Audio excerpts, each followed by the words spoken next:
So, ang next ko naman na i-explain or i-demo is yung web creation sa Windows 2008. Bale, recorded na siya and explain ko na lang kung paano siya nag-work. So, ito siya. Then, play natin. So, ito siya muna dun start. Tapos, administrative tools. Tapos, server manager. Punta kayo sa add roles. Then, may na-download kayo dyan.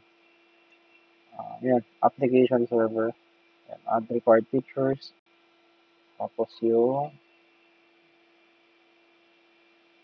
yun, web server. Then, next na. Then, next. Tapos, check nyo yung mga important function like web server, ISS, add record. So, next. Then, next ulit. Uh, ito sa baba na ito. So, next yung ulit yan. Then, install. Yan yung gagamitin natin para mag-work yung mag-work yung ma-view natin yung web. And installation yan, so forward ko yung doon matagal.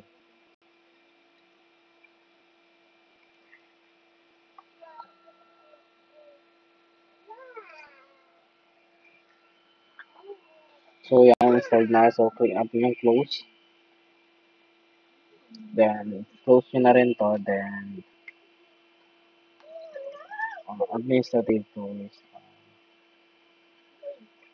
Internet. Ito yung sasagat natin yung Internet Explorer or yung pagpapasukan natin ng website. So, ito. Connect to local host.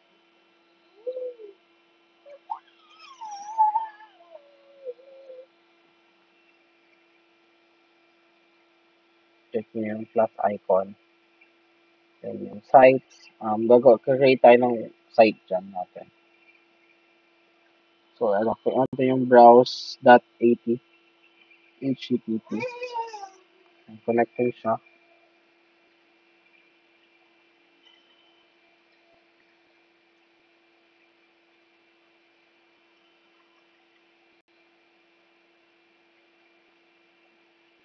Na-load na kayo pag-enter software. Ito, nakikita nyo siya. And yan. Ayan siya. Close mo lang yan. Kaya yung isa naman gagawin natin yung working. Yan.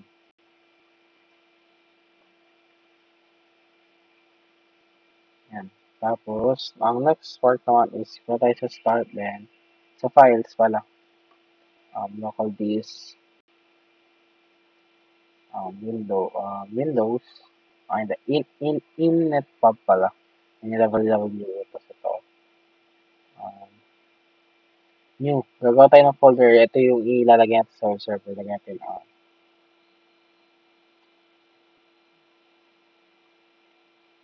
PTCD. Yun yung gagawin kong web server na ipapakita dito sa website natin dito sa Windows 2008. So, start natin. Punta pala tayo sa ISO. Ang gagawin mo natin dito is gawa mo tayo ng HTML na HTML file na sa laptop natin. Tapos, gagawin natin siya ang ISO para mapasok natin siya as text dito sa Windows 2008. Bale, ang kwento nitong ISO is um, gagawin ng ISO yung kahit anong file para maipasok natin sa Windows 2008 or kung anong Windows yung dinag natin. So, ito. Yun nga, create muna kayo ng HTML file. Kahit anong HTML yan, basta gumagana siya at compatible siya sa Windows 2008. Huwag niyo siyang papasukan ng hindi kaya ng 2008 kasi para kumaya. Kayanin ng Windows 2008. So, yun. So, ito, gumawa na ako ng HTML file ko. Papasok ko na lang siya. Ayan. Make ISO. Then, next nyo. Tapos, punta kayo dun sa devices, optical device. Yan. So, say this file. Ipasok nyo yung convert nyo sa ISO. Ito sa documents. And sa pinakababa, Christine. Yan. And, okay. Then, yung index na yan. Yung bali yung mga pictures, JPEG na file na yan yung mga images na nilalagay natin sa HTML. So, paste natin siya dito sa www root, tapos yung PCJ na folder. Paste natin siya dyan. Control, ayan, paste natin. Ayan. Tapos, balik tayo dun sa Internet Explorer.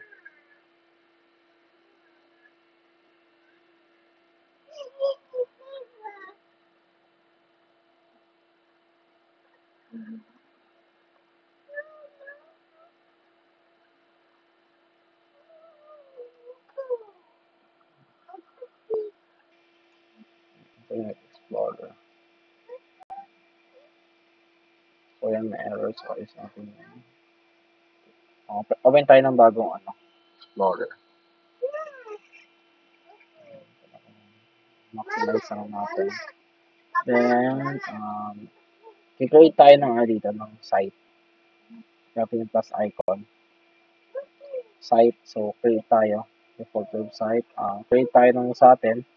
Yan yung magiging HTTP ng website natin. So, ayan.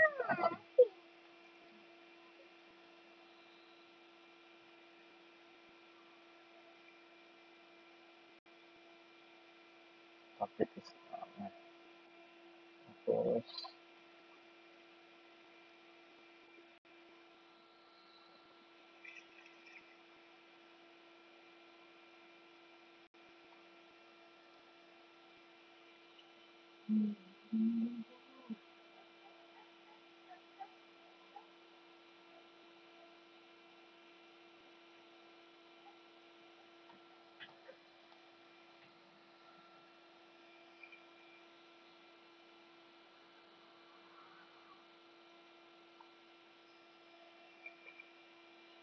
right click nyo lang yan. Yung plus, PCJ. Balik lang natin siya.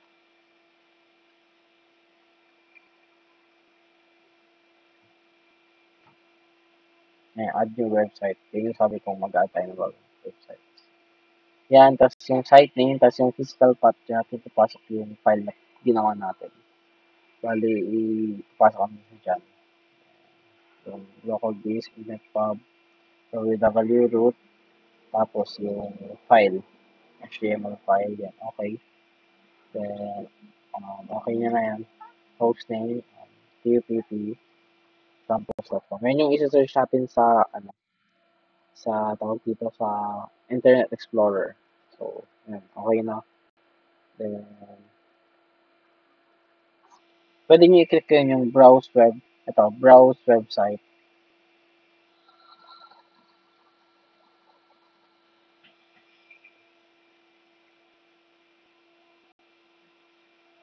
Pwede nyo rin siya i-type dito sa search bar, or pwede nyo i-click yung browse website.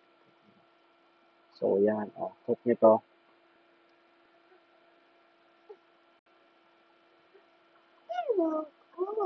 Yun. Ano siya?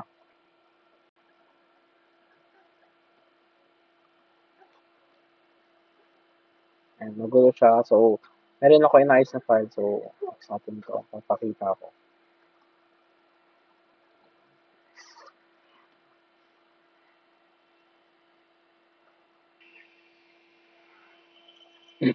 Ito siya. Bali, inayos ko yung file. Same lang sa ginawa ko. Inayos ko lang yung format. Ginawa ko dito is, ginawa ko siyang 2008 compatible kasi yung kanina hindi siya compatible. May advanced siyang feature. So, hindi ginaya yung 2008. So, ito. Kumuha ko ng 2008 compatible na pwede ipasok. So, yun na siya. Yan. Yung installation ng 2000. Installation. Ng pala, ng web server creation sa 2008.